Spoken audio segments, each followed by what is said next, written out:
Bonjour à tous, j'espère que vous allez bien et bienvenue dans ce nouveau numéro du Disney Info, votre magazine hebdomadaire de l'actualité Disney, Disney Park, Disneyland Paris.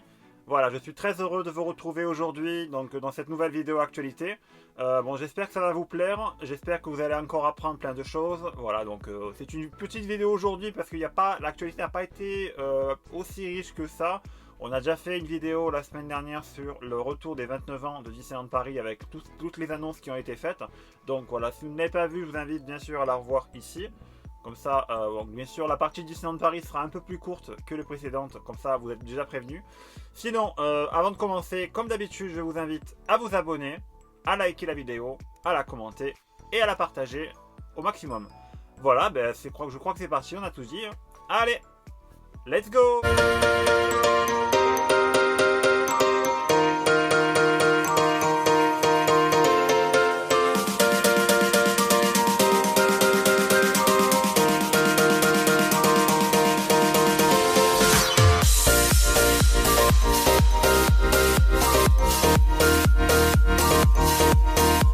Bon, commençons. On va commencer par le premier parc. On va se diriger direction la Californie. Comme vous savez, la Californie fait partie des parcs qui sont toujours fermés pour l'instant, avec bien sûr Disneyland Paris.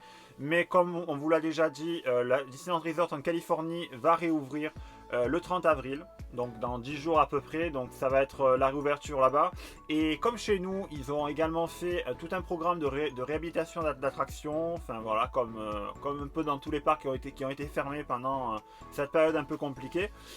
Donc par exemple, comme attraction, ils ont réhabilité l'attraction Haunted Mansion, donc le célébrissime manoir hanté, voilà, qui n'est pas comme chez nous Phantom Manor, mais qui s'appelle là-bas Haunted Mansion, qui est la première attraction imaginée par Walt Disney sur le thème du manoir hanté, tout ça. Donc c'est la première attraction qui a été faite là-bas.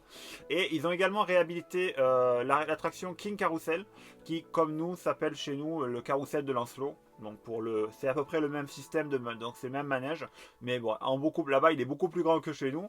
Pour ce qui est Haunted Mansion, ils ont fait tout ce qui est ils ont fait des tableaux, ils ont réhabilité plein de choses à l'intérieur, des petits détails, ils ont refait de la peinture, etc.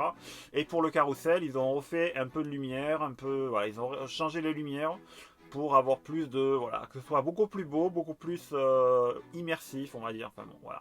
Et ils ont également, en parallèle de la réouverture du parc là-bas, ils ont également lancé une nouvelle campagne de pub qui s'appelle Mickey is Here, donc sur la musique de Blanche-Neige et les Sept Nains, comme ils ont fait pour Walt Disney World aussi. Mais là, c'était il y a plus récent, donc du coup, c'est à peu près la même style de campagne de pub. Donc voilà, une nouvelle campagne de pub assez sympa, assez bien, voilà. Donc la Californie, on a hâte de voir ça. Et franchement, du coup, après la rouverture de Californie, notre parc à Paris, on sera le seul parc à être fermé dans le monde. Voilà, ça sera un peu la loose entre guillemets, mais bon, voilà, on peut pas faire autrement. Voilà, allez, je clôt la parenthèse. Également, on est toujours en Californie. On a aussi un premier aperçu de l'affiche, la nouvelle affiche de l'attraction Blanche-Neige et les Sept Nains qui a été également réhabilitée là-bas. Et du coup, on a une nouvelle affiche. Donc ça veut dire que voilà, donc du coup, ils ont fait pas mal de choses. Donc ça fait un peu partie dans la même stratégie dans tous les parcs. Donc ils ont fait du coup cette réhabilitation. Allez, on va du coup se diriger du côté de la Floride. Alors on va du coup à Walt Disney World. Alors pour commencer à Walt Disney World, vous savez que ils ont aussi le système comme un peu partout, le système de photopass comme chez nous. Sauf que là-bas, ils ont décidé de mettre des filigranes sur les photos à la sortie des attractions pour ne pas que les visiteurs prennent avec leur téléphone, leur appareil photo, prennent en photo les photos. Entre guillemets. Bon, ça s'est vu, je l'ai vu à Disneyland Paris aussi, voilà, ça se fait, je sais que ça se fait. Donc c'est pour les personnes qui ne veulent pas forcément acheter de photopass, etc. Mais bon, c'est pas bien du tout, c'est bon après je vais pas juger, mais voilà, c'est pas bien pour eux, donc du coup ils ont décidé de mettre en place ce système pour éviter justement entre guillemets le vol de photos. Voilà, donc je clôt la parenthèse. Cela donc du coup aura pour but de lutter contre le vol et du coup les guests devront acheter bien sûr leur photopass. Je ne sais pas combien ça coûte là-bas, mais ça doit pas être Je crois qu'à peu près comme chez nous, 70 euros, donc 70 euros, 80 dollars, un truc comme ça. Donc, en faisant la conversion et tout, ça devrait être pareil. Alors, du coup, par contre, jusqu'à début septembre, alors ils ont mis en place, les guests pourront acheter également des produits, donc totalement autre chose. On parle maintenant de shopping. Les guests pourront acheter des produits, par exemple des croisières cruise line. Vous savez que pareil, les croisières cruise line, ça fait maintenant un an que c'est arrêté. Bon, ça va se relancer, mais du coup, ils ont du coup mis en place, voilà, une vente de produits de la cruise line, qui sont avec des spirit jerseys, des mugs, des peluches, enfin tout un tas de produits que vous pouvez retrouver du coup à la boutique de Disney Spring, qui s'appelle, je crois à la base mais je crois que c'est Mickey Co, un truc comme ça. Donc à Disney Spring, vous allez retrouver les produits de la cruise line jusqu'au mois de septembre. Et du coup après les croisières cruise line vont reprendre. Alors je sais pas vous, mais moi je sais pas, mais moi ça me plairait du coup qu'on puisse acheter des produits de la cruise line un peu partout. Par exemple à Disneyland Paris, ça serait bien qu'ils mettent en place un corner cruise line. Voilà, ça serait, je dis ça, je dis rien. Donc Disneyland Paris, si vous regardez, voilà. Allez, et voilà, c'est Marketplace Co. Hop, voilà, c'est le nom de la boutique qui est à Disney Spring. Voilà, donc je clôt la parenthèse Shopping Cruise Line.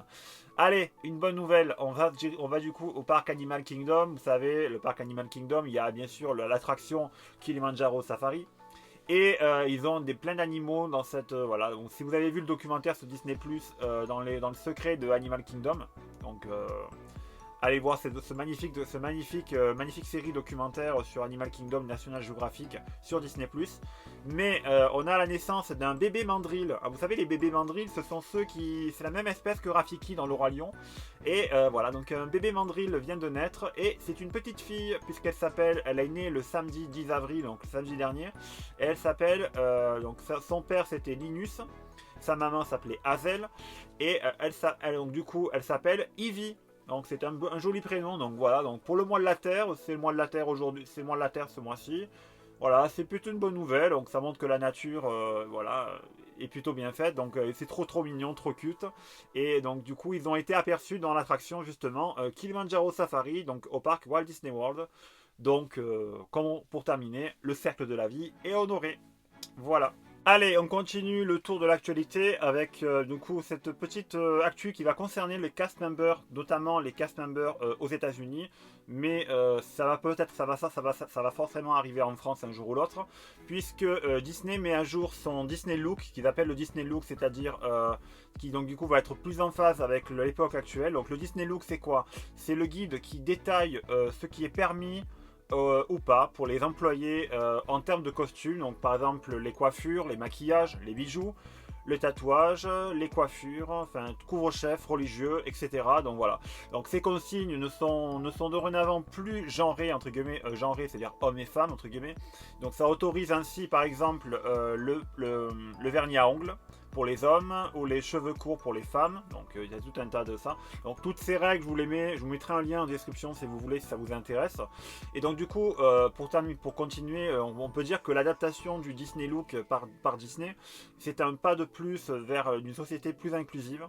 Donc vers l'inclusion. L'inclusion, on en parle justement, puisque l'inclusion, c'est d'ailleurs l'une des nouvelles clés qui a été ajoutée au guide, enfin les clés, vous savez, il y a les clés des cast members, enfin bon, c'est le fameux, ils avaient 4 clés jusqu'à maintenant, c'était sécurité, courtoisie, spectacle et efficacité.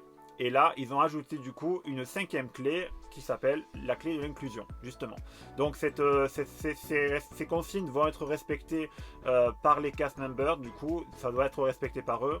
Et donc du coup, ça va perpétuer ainsi la vision de Walt Disney afin de rendre exceptionnelle l'expérience des visiteurs. Voilà. Allez, et je continue à vous dire du coup que puisqu'on a parlé du coup des clés, donc la clé de l'inclusion, les ambassadeurs en ont profité également, donc tous les ambassadeurs de tous les parcs Disney, ils ont été ravis également de partager cette nouvelle clé de l'inclusion qui fait partie du coup de cette démarche autour d'un monde plus inclusif, comme je vous ai dit. Donc voilà, donc ça fait partie du coup de la nouvelle vision qu'ont les employés Disney à l'avenir. Donc voilà, je sais pas ce que vous en pensez, mais voilà, c'est plutôt pas mal pour eux. Allez, du coup, on se dirige on va du coup aller à Aulani, Disney Aulani and Spa, donc qui est une destination qui se situe à Hawaï. Donc c'est une destination Disney qui n'est pas très connue du grand public, mais qui fait partie du coup de ces destinations Disney que vous pouvez aller, comme les parcs et bien sûr la cruise line. Mais là, du coup, à Aulani, du coup, ils ont fait l'arrivée d'un nouveau personnage. Bon, c'est on va dire un retour aux sources là-bas, puisque Vaiana fait son retour du coup chez elle, donc à Hawaï, à Disney Aulani and Spa, donc et resort, donc c'est plutôt pas mal. Allez, on passe du coup totalement dans un dans un autre continent, excusez-moi, autre continent, Tokyo Disneyland, donc qui a fêté ses 38 ans. Comme nous, on a fêté nos 29 ans à Disneyland Paris.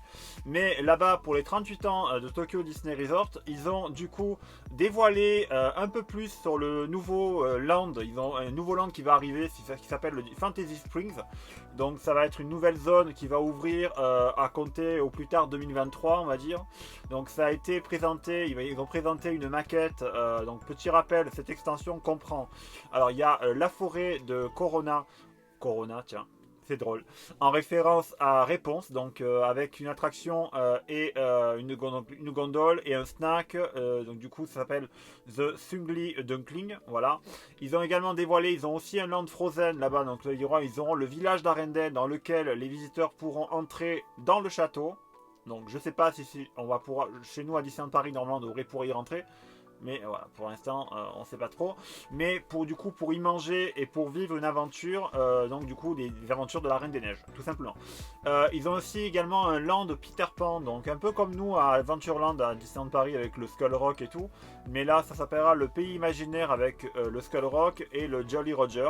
Donc ça sera un peu pas si différent de chez nous avec du coup comme je vous ai dit Adventureland et avec 2 attractions et un restaurant, voilà. Et également ils ont dévoilé qu'ils auront également un nouvel hôtel, donc un nouvel hôtel Disney qui sera situé un peu plus proche de ce côté-là.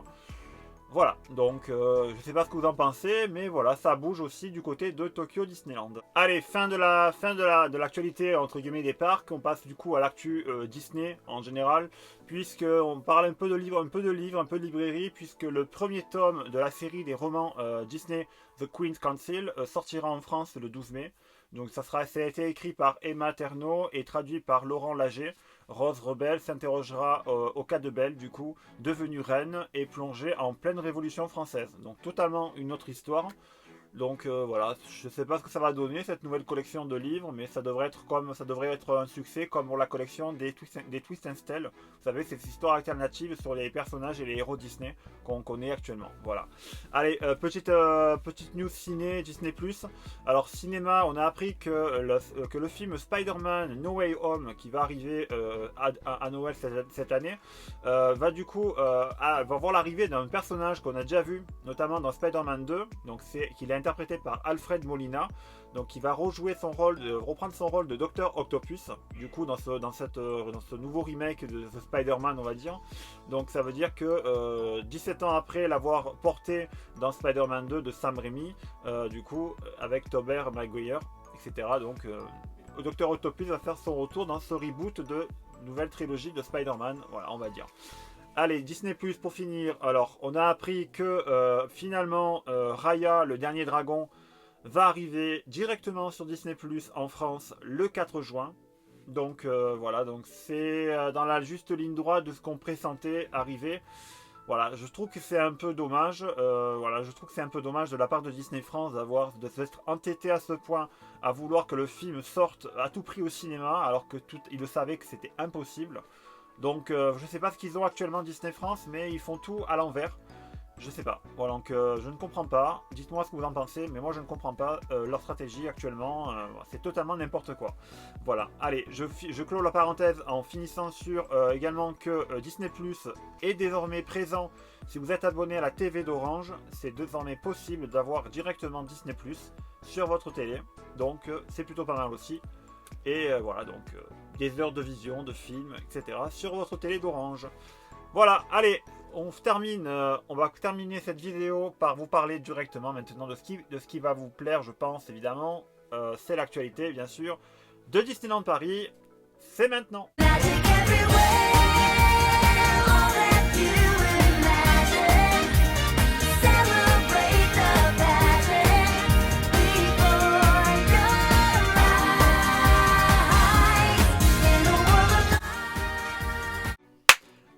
Disneyland Paris, bon, bien sûr, pas plus d'informations, enfin, il y a un peu plus d'informations que la semaine dernière, mais là, on a vu la vidéo qui est sortie, du coup, pour l'occasion du 29e anniversaire, donc lundi dernier pour le 12 avril.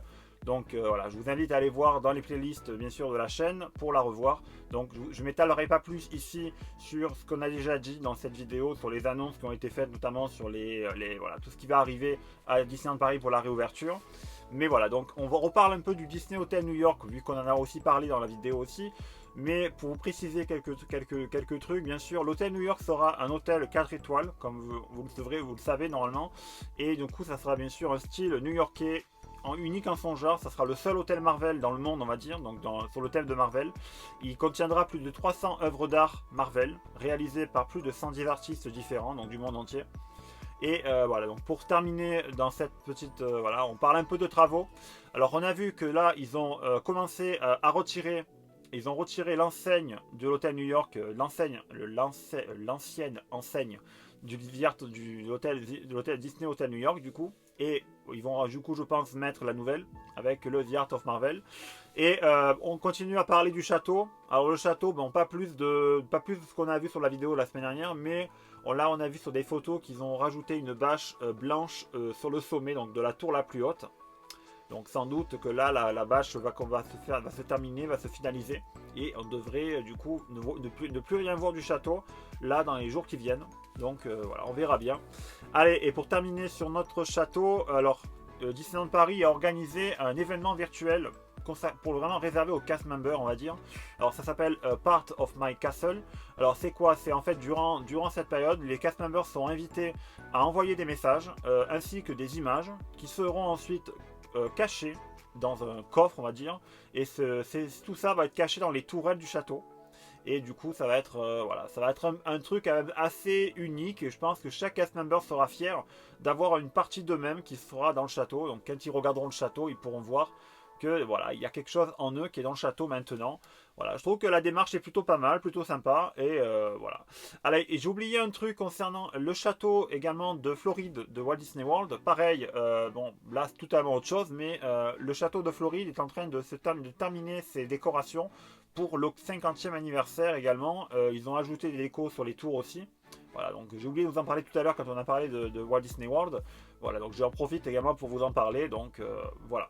Et dites-moi en commentaire quel est votre préféré entre celui de Disneyland Paris ou celui de Floride. Voilà, vous dites lequel vous préférez. Bon, bien sûr, le nôtre sera très beau lorsque ça sera terminé. Mais voilà, donc c'est tout ce que j'ai à vous dire. Sinon, voilà, donc la vidéo est terminée. Bon, elle a été plus courte que les précédentes, mais voilà, c'est normal. On a fait beaucoup d'actu la semaine dernière avec les 29 ans de Disneyland Paris. Voilà, donc sinon, voilà, je vous invite bien sûr, comme d'habitude, à vous abonner si vous n'êtes pas abonné, à commenter, à partager, etc. Sinon, pour ma part, je vous retrouve dans une toute nouvelle vidéo, donc dans la semaine ou la semaine prochaine. Sinon, voilà, je vous souhaite une bonne journée, une bonne soirée. Je vous souhaite plein de bisous, une bonne semaine. Allez, je vous dis à bientôt. Salut à tous!